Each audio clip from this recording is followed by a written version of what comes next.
Hello, ladies and gentlemen, and welcome to COASTER-net Update. We've got some news we're going to talk about tonight out of Santa Clara, California, where we've started to see some more permits being filed with the Federal Aviation Administration, the FAA, with regards to a possible new attraction coming to California's Great America.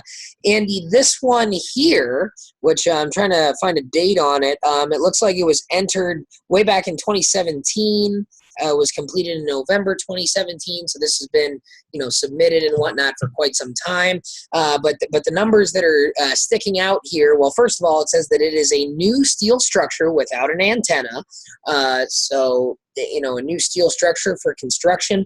The construction work schedule says from March 1st, 2019 to December 31st, 2019. So we've got about a 10-month window there. And the site elevation is 26 feet.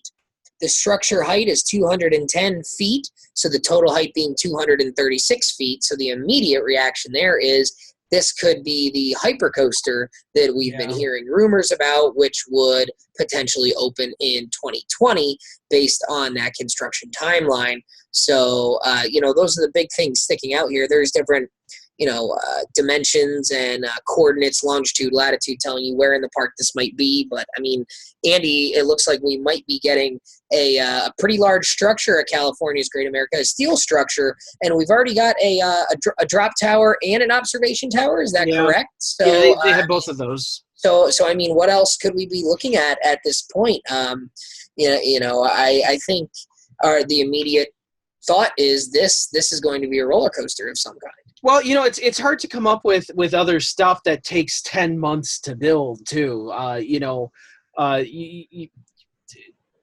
height's not striking because you could have, a scream and swing. You could have, some sort of like Windseeker, like Skyhawk at Canada's Wonderland. There's a whole lot of things that go really high. The question is, does it take that long to build? And I think the answer is clearly no, that this is probably that hypercoaster that has been rumored for Kaga for quite some time, that we know back when they did the whole presentation on Kaga years ago, that hypercoaster was one of the things they wanted to build. And I can tell you, Danny Miller, having just been there in the last 2 weeks, they need something. The hypercoaster might fit that bill.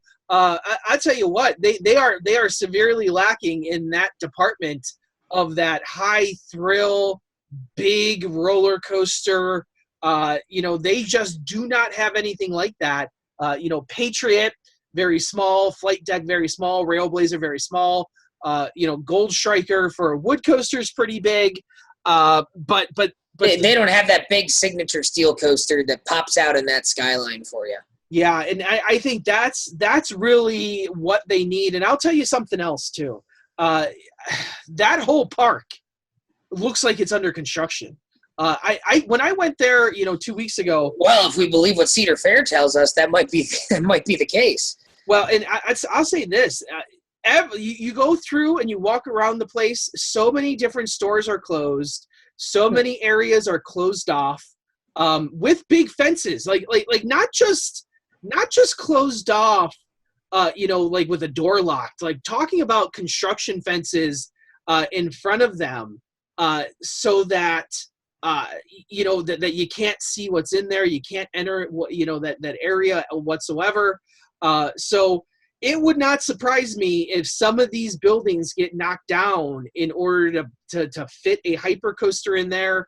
It wouldn't surprise me if some of those buildings reopen, in addition to the hypercoaster to recreate some of that ambiance. One of the things that struck me pretty hard, and I'll talk about this on our road trip rundown, was how much charm the park did not have. Like Great America in Chicago has a lot of charm to it. That Six Flags has, you can say what you want about Six Flags, that sometimes things look run down, but they've maintained those different areas throughout the park, whereas Paramount did not maintain those places.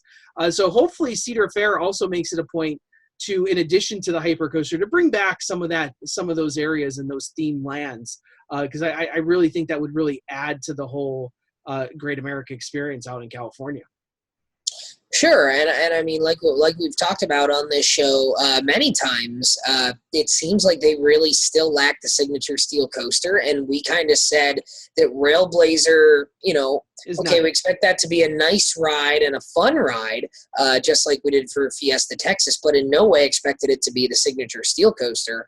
The difference is Fiesta Texas already has rides like Superman and Iron Rattler, whereas California's Great America, their signature coaster, I think, is still really Gold Striker.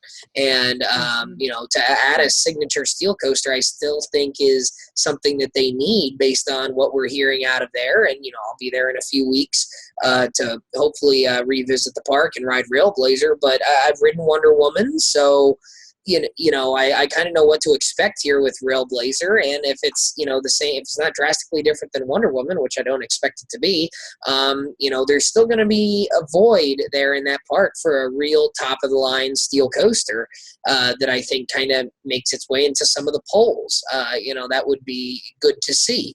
And if it's a hyper coaster, then I think that's something that we could possibly expect. Who the manufacturer is, we really don't have any idea. I think the default would be B&M. That's who Cedar Fair has been going to for their larger coasters in the last decade or so, really. I think that's the default. Maybe Intamin. That's probably a long shot. Maybe RMC. Well, I don't think so. I think Mac, maybe. Yeah. Mac might be the second contender based on them doing work with Carowinds for 2019. So they might be the runner-up right now, but I would still be leaning towards a B&M Hypercoaster.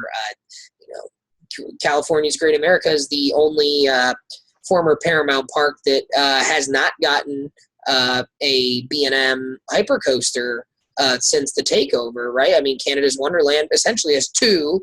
Carowinds has two. King's Dominion got Intimidator 305, so they didn't really get a B&M Hypercoaster. But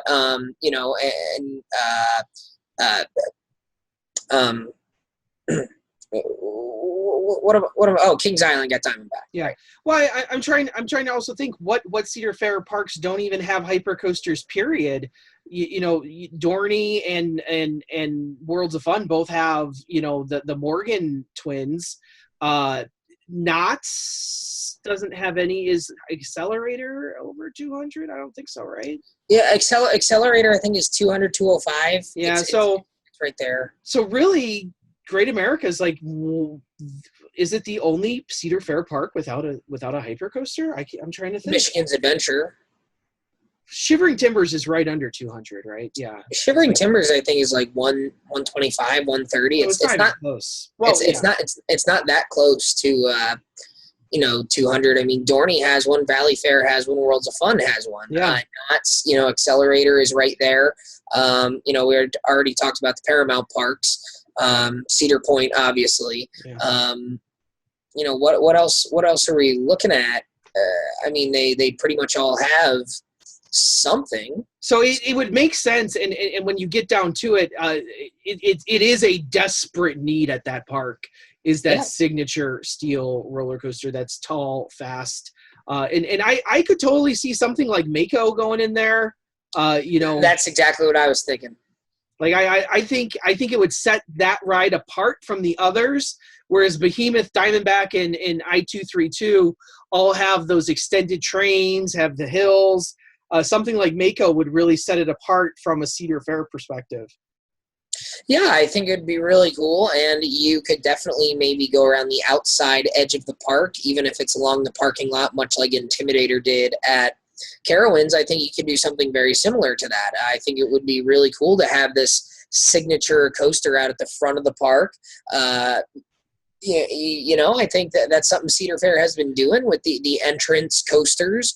And I think that's something that they could do again here with a hyper coaster at the front of the park. Well, we do know that they've already taken out the two water rides. The log flume.